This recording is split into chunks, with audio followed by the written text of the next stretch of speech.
ಮಾಳಗೊಂಡವರಿಂದ ಮಾಲಾರ್ಪಣೆ ಹಾಗೂ ಸನ್ಮಾನ ಕಾರ್ಯಕ್ರಮ.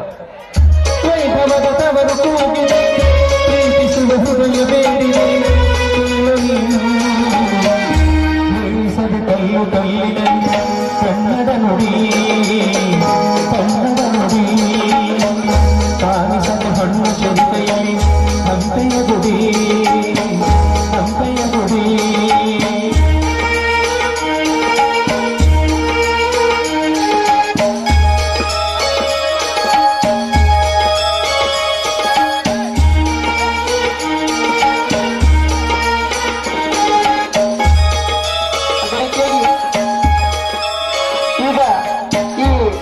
ಕಾರ್ಯಕ್ರಮವನ್ನು ಉದ್ದೇಶಿಸಿ